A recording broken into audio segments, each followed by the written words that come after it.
Hey, welcome into another Gun Talk Hunt. Today's hunt is brought to you by Pyramyd Air. Pyramyd Air, where you get all your air gun needs.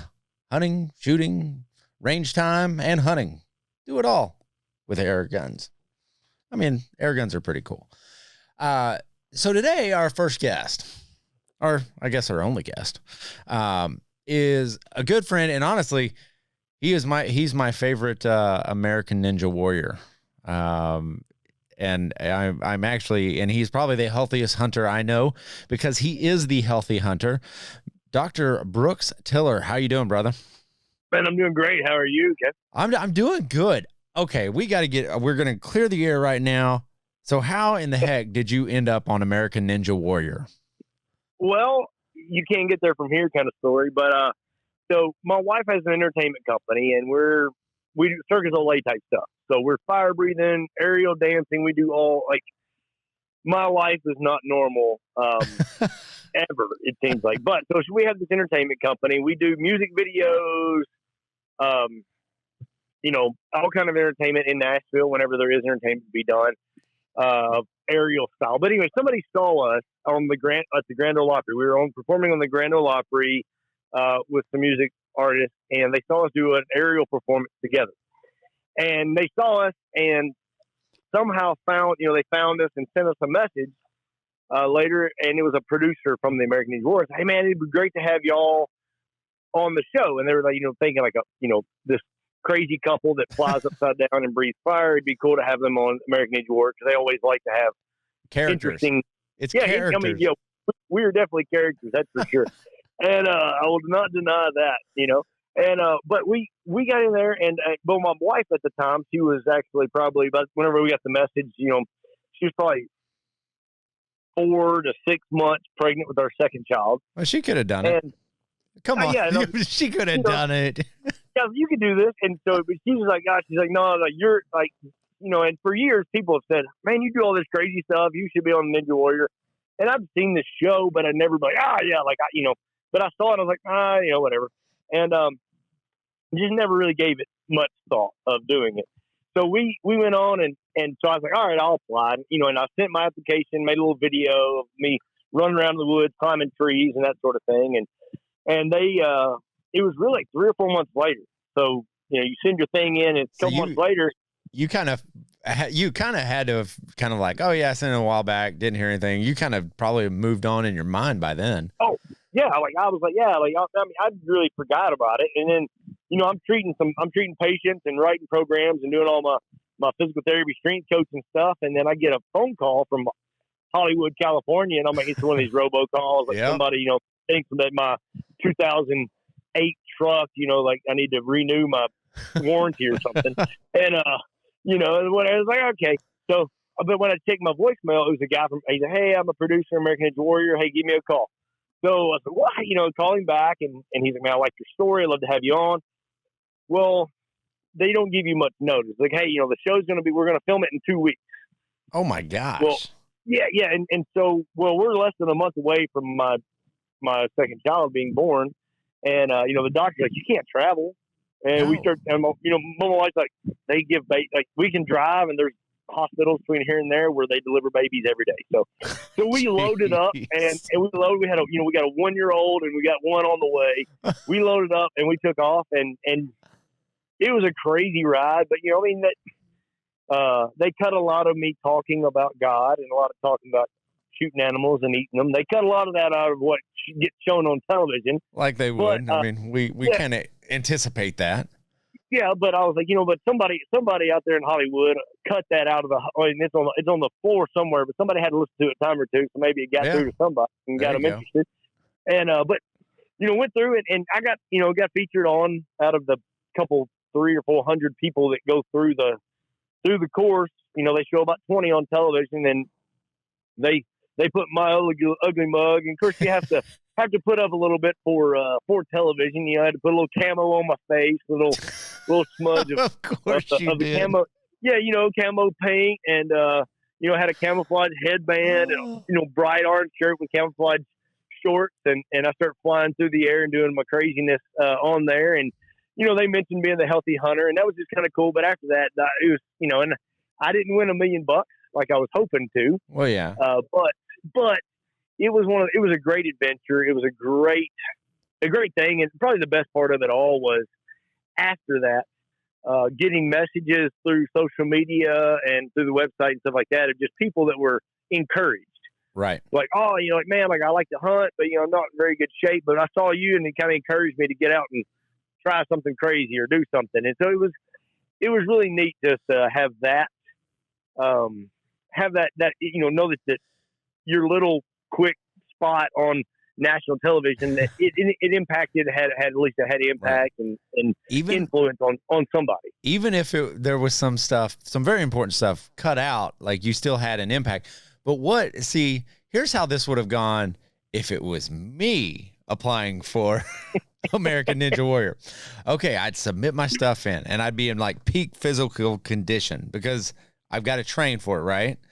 So, and this is the way a lot of guys would do it, I think. I really think I'm a fairly average guy. I go in there, I submit my video, they think I look cool and all that good stuff, except I'm climbing trees with a harness. Like I'm going to go ahead and safety up. But a month goes by, I don't hear anything. Oh, okay, put it back in my mind. 2 months later, I get a call back, and I'm 30 pounds heavier than I used to be because it's already out of my mind. And I've gone from being like the healthy hunter guy to the that'll do guy. Yeah. So talk about the healthy hunter and how you started to take on that mindset and that lifestyle, because I think I look at my life, I feel like I'm in pretty good shape until I get around guys like you that are at a whole new level. And honestly, I'm not willing to and maybe it's a mindset, but I'm not willing to be the vegan guy. Like I can't do that. No. I think that's just cruelty to animals because that's what they were put on this earth for. Yeah. I mean, the best way to eat vegetables is to let an animal eat it, turn it into a meat, and then you eat the meat. That's just the way I like to eat my vegetables. This is coming from seriously probably the healthiest guy I know. Like he's telling you this. So give us a rundown of the healthy hunter. Okay, so it really all started. I was, I was as a physical therapist. I was blessed to. I just put myself as always. I always feel like I am the. I feel like I'm the dumbest, slowest, least athletic, least talented person in the room, and I always make myself just push so that I'm going to outwork and be tougher and harder than everybody else. That if I get beat, it's just you're just flat out better than me. I'm not going to leave anything on the table. And I went through that. It's really how I got through medical school, and even after that, I started working as a strength coach at a college. And really got involved in the strength conditioning world. And we were at a seminar, and a guy was talking about, who's the one person that you would want to impact the most. And I'd traveled the world working Olympic professional level athletes as a physical therapist and strength coach. And it just hit me kind of hard. I was like, man, the one guy that I would love to impact would be my granddad. Okay. And but I was senior in high school, 17, going on 18, and when my granddad passed away, and we were my dad, my granddad, and we were three amigos. Fishing, hunting all the time. We were in the woods and fished all summer. Even if my dad couldn't go, I'd ride my bike a couple miles, in the dark or whatever, to get to my granddad's house to go fishing with him, to be there ready whenever he's ready to go. But I lost him when I was 17, going on 18 years old. And I started thinking about that. And I was like, man, if I could have my granddad for a few more years, how much better of a woodsman, a fisherman, a hunter, a shooter, how much better would I be just in general as a man if I'd have had that granddad wisdom for a few more years? Because at 17, you're too dumb to know the questions to ask. Man, you breezed right over those years. You're invincible. Yeah. Nothing else matters. Just you. Yeah, that's it. Yeah, and even like those things that he might say when you're in a fishing boat, or you're on the dock of the river or creek, you're fishing, or you're just when you're cleaning the deer in the shed, there's things that he might say or do that they fly right over you. But and I thought about that. I was like, man, but I can't go back. I can't reverse time, but I might could help somebody else's granddad or somebody else's dad have one more fishing trip, one more hunting trip with them. And that really just, it hit me hard. It kept me up at night. And I was like, man, that's what I'm here for. Like if I've got, I've been to school and I've done all these things but who cares if I can help this athlete get another $1 million on his contract and keep him healthy.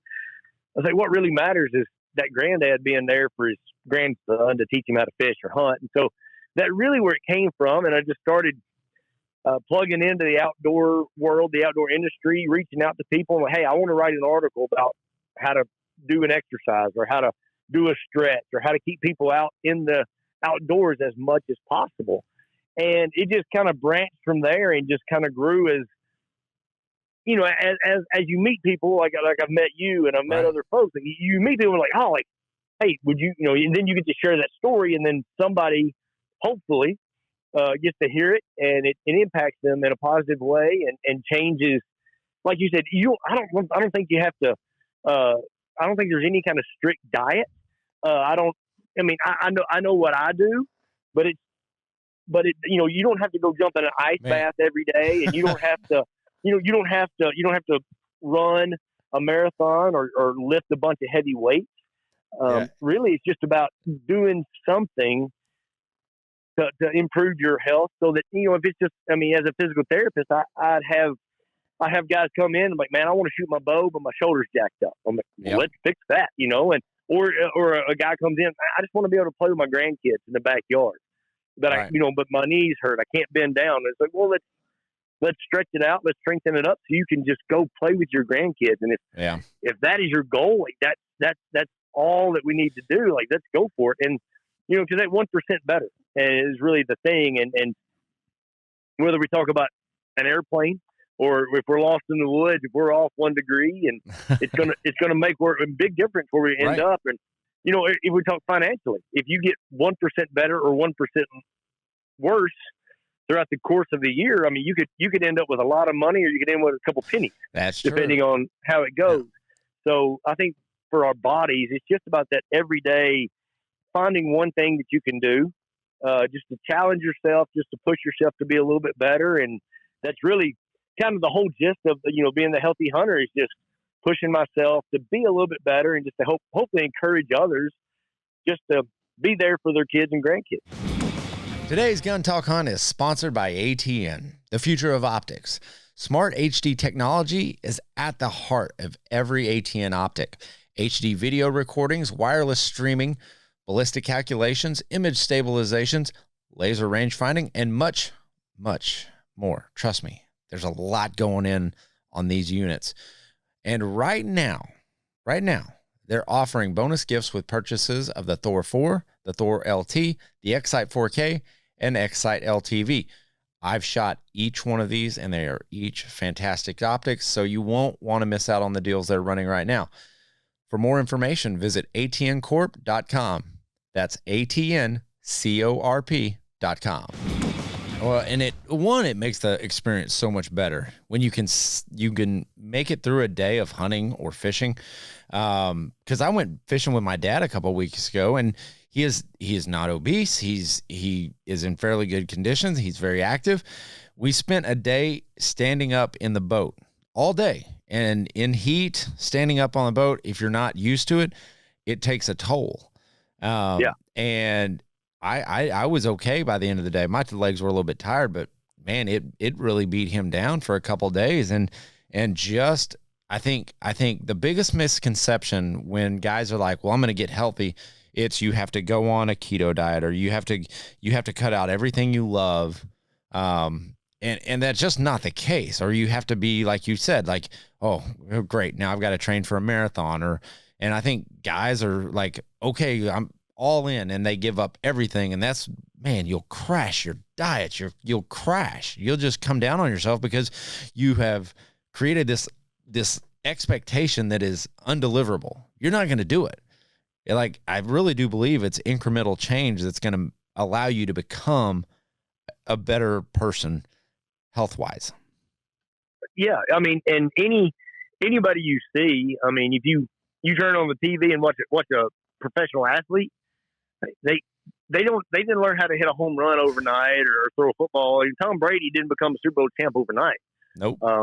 You know, a long time ago, he didn't know how to throw a football, and it was just, you know, like you said, and every day they were just doing something to get a little bit better.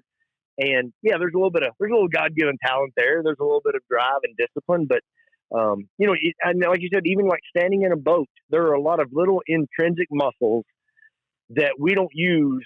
Even I've had some of the strongest power lifters in the world. I've been blessed to meet some guys that could pick up half a house. Right. But they blow out their back because like tying a shoe. Right. Like they bend over, but because, you know, they just have it. They don't, you know, they lack the flexibility, or they lack these intrinsic muscles. Like you said, the sitting in a boat fishing. You know, yeah. If you know you're going to be sitting in a boat fishing, one way to train for that is get a couch cushion or get a pillow and stand on it in your house while you're watching a television show, or, you know, while you're watching watch a little gun talk. You can stand on a pillow, and it works a lot of those, you know, barefooted, and it works a lot of those intrinsic muscles in your feet and your legs, and it's going to make you better and more balanced for the boat. I mean, because you know, the biggest thing with fishing is, you know, falling out of a boat, hitting your head, and it doesn't matter if you can swim or not. Nope. If you're knocked out, it doesn't matter. So, you know, it's being able to keep your balance, and so it's just little things like that we can do. And like you said, there's no reason, like you don't have to give up everything you love. It could be simple as, hey, I'm going to get up in the morning, and the first thing I'm going to do is I'm going to drink I got a big old mason jar. I'm going to fill it full of water, and I'm going to chug that first thing I get up in the morning. Yep. And that could be, you know, habit one. And then once you kind of got that as a habit, it could be like, I'm going to go for a 5-minute walk outside. Okay. And you kind of start building these little bitty habits, but they make a big, big difference in the long run. Man, it's like, for me, that is key. Like, it's little victories throughout your day that you're like, no, I'm going to stay away from that. I know better. But how do you recommend? So we kind of like talked a little bit briefly before this on, you know, what guys need to do, because now is the time you need to start training for that hunt. You know, that if you've saved up all your pennies, and let's say 2020, you got pushed back, like, oh, no, you can't go this year, push it back, and you've gotten a little lazy. What would you recommend for those guys? Let's say they're going on a once-in-a-lifetime elk hunt in Colorado, and they're like, man, I've waited 17, 19 years to draw out for this tag. Where do those guys start? It just starts by doing a little bit more, but the big thing is, you know, I found, so I live in Tennessee. The highest point around here is about 200 feet above sea level.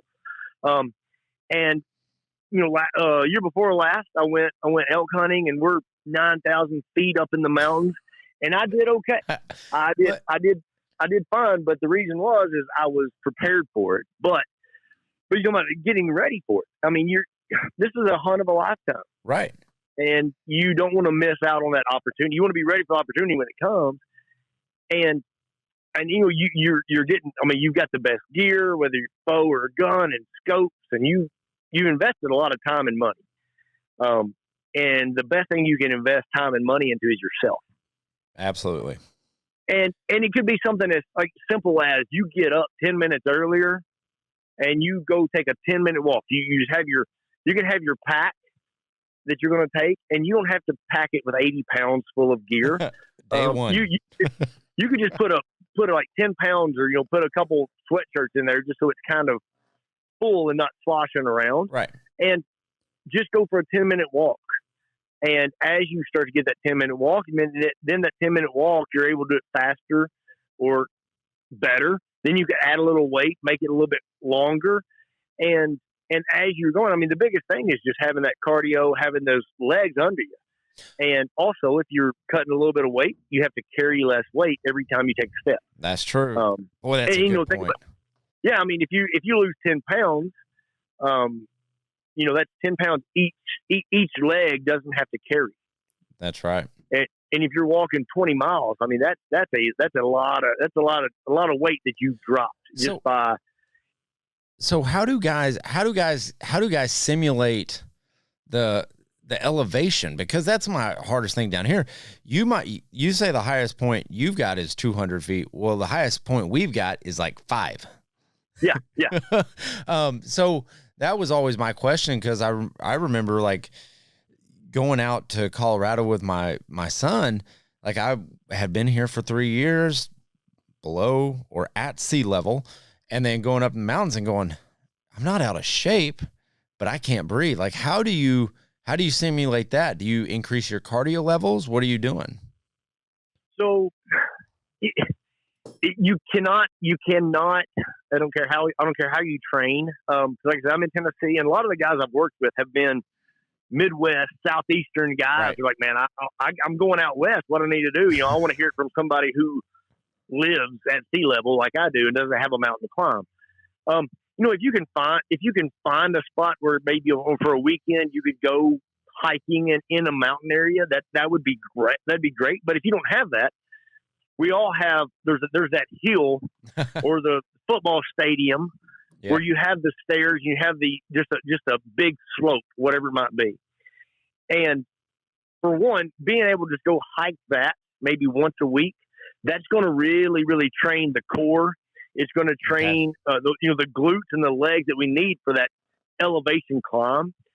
And the only way to really, really be ready for elevation is to be in elevation. You can get different kind of masks that help cut down oxygen and things like that. I mean, there are some breathing techniques that you can do to help you. Like there's like a fire breathing and Wim Hof breathing kind of stuff that you can do to help train you to where your body's more adapt to less oxygen in the system. But the biggest thing is just putting the miles on so that the better shape you're in, the better you can handle whatever's coming at you. I mean, it's kind of that harder to kill mentality. It doesn't matter if it's a pandemic, if it's a virus, if it's mountains, or if it's a crazy animal that's mad at me, or if it's the boogeyman knocking on my door in the middle of the night. Like if I'm in better shape, I'm harder to kill. Whether I have a firearm, a knife, or just my fisticuffs. Right. Like I am harder to kill, and that is the key. And so the big thing is just incrementally adding in more reps, more time on your feet, because probably elk hunting, the oxygen is a big thing, but if your boots are not broke in, if you're not used to carrying a pack, and you're not used to walking 10 miles, your feet are going to get sore. You're going to get blisters, and that's going to put you out faster than anything. And I think just doing tough stuff, just challenging yourself to push it a little bit harder, to go a little bit faster. You don't have to run with your pack on, but just go a little bit harder, go a little bit faster on your hike, and find a few hills to climb as best as you can. It could be a levee. You got a levee, you just try to go up the levee and try to climb that, or stairs at the football stadium. Yeah. And those kind of things you're going to but if you get a big blister on your foot, it's going to slow you down. And, making sure that you're prepared. I guess we think about all the crazy, like, oh, I got to have the best scope and the best rifle and the best gear, but we don't always make sure that we have ourselves ready. We don't invest in ourselves that often. It seems like we're like, well, if I can just reach out a few hundred more yards, that'll help. Well, if you can't get to that point, you're really doing yourself a disservice. But would you, I just a question for my own knowledge, because I'm in the midst of planning some out west stuff. Would you recommend like tacking on maybe 1 or 2 days ahead of your hunt to kind of acclimate your lungs and everything? Would you is that something that would be recommended? If you can, yes. If you can, that would be preferred. That's whenever you're climbing Everest, that's what you do. They got all the different, base camp 1, 2, 3, and 4 before you make the big push. And part of the reason they do that is, all right, your body's getting acclimated. There's less oxygen here, but your body's going to adjust. And, and the better your heart and lungs work, the quicker you will adjust. There's some thoughts on, making sure you have plenty of B12 and those kind of vitamins, and making sure you have that you're hydrated. That's another key is whenever you're in the mountains, you will be dehydrated quicker because your body is running through that H2O. It's going to use as much oxygen as it can. So the more water you can put in, the more hydration you can keep, the better you're going to be, and your body's going to have to fight less against that dehydration. I mean, we think about it in the summertime, you're like, oh man, I'm sweating, I'm dehydrating. Right. But you get an elevation every time you breathe out, especially if it's cold. Every time you breathe out, you see your breath. I mean, that's water leaving your body. So that's another tip right there, is just make sure you're hydrated. Yeah. But yeah, if you can get there early, it's going to give you any advantage you can. I mean, even if you're flying into a city and you're only at 3,000 feet above sea level, but you're going to be getting to 6 to 9 chasing an elk. If you're at 3,000 where you were at 5, like that jump itself is going to be able to at least kind of get you ready for the mountains ahead. Right. God, that's fascinating. Health is a fascinating thing. And I'll share kind of one story before we head out. And, we all chase, at least a lot of the guys I know, they chase. There's one tag that kind of eludes them throughout their hunting career, and there's one tag that they'd love to draw. Well, a lot of these are lifetime, like once in a lifetime draws. The one I've been going for I think this is year 22 for me to draw. So I've been chasing this one a little while. Is an Oklahoma elk hunt. Wichita Mountains, nothing big. Like these are hills to most people. But since it's a once in a lifetime draw, what I went out there to see, my buddy was lucky enough to draw one year. So I got to Sherpa his elk out, because he might not have been in the greatest shape, but luckily I was, running marathons at the time. So I was able to help him out. But when I went, I noticed something really interesting. The majority of the hunters that were drawn out were like 60 and above. Right. And not a lot of them in great shape. And it's actually a tough hunt. It's a very rocky area. So there's climbing over rocks. And a lot of these guys, you have to list like 2 guys to help you out. And if they can't help you out, you have to do it yourself. And these guys would not walk in over 200 yards because they couldn't do it. So that's another reason to look at yourself personally and say, is this something that I've invested all this time in to draw this one tag, or I've waited this long to save up this money for this tag? Like, are you going to be able to do it when you get there? Right. Yeah. And it's the long game. It is the long game of knowing that, like, it's one of those things where you being ready for a fight. If you look at some of the best MMA or boxers, like they'll take a fight on hey, you want to fight next week? Yeah. I mean, it's a payday for them, but also they're ready. They're like, if I'm ready, I don't have to get ready. Right. And I don't have to go through a full camp. Like, it doesn't have to happen. Yeah, I may have to lose 3 pounds, which is not a problem. So, it's one of those things in that, I think if guys, if we will focus on like the big goal, man, this is the thing I want to do. And if you have that purpose, whether it's like, man, I want to be able to make sure I can play with my grandkids. I want to be around to see my grandkids. I don't have grandkids, but I want to see them. Like, you have that goal, and it's going to kind of help you whenever you're in those moments of what am I going to do? That decision's already been made. Right. If you will. And it's kind of, in life, there's a lot of things like, man, what am I going to do when this decision comes up? Well, my decision's already been made. Like, I'm going to do what I need to do, and I'm going to take it. And it's one of those things like where if you can learn from other people, kind of now, like you're seeing, I mean, you're saying like when you're out there, guys that are 60 are drawing the tag of a lifetime they've always wanted, but now, they started putting in when they were 30. Yeah, right. And when they started, it was a pipe dream, and now it comes true. But they've changed a lot in 30 years. But if you can maintain that and not let that, it's kind of like that wisdom thing. I mean, if you can learn from history, if you can learn from, I love to sit down and talk to old folks, and if they'll share some wisdom with me, like that's something that I don't have to learn the hard way, right? And I'm going to be ahead of the game. Absolutely. Kind of thing. Yeah. It's fascinating stuff, guys. So Dr. Brooks, just tell them where they can go to find out more about you.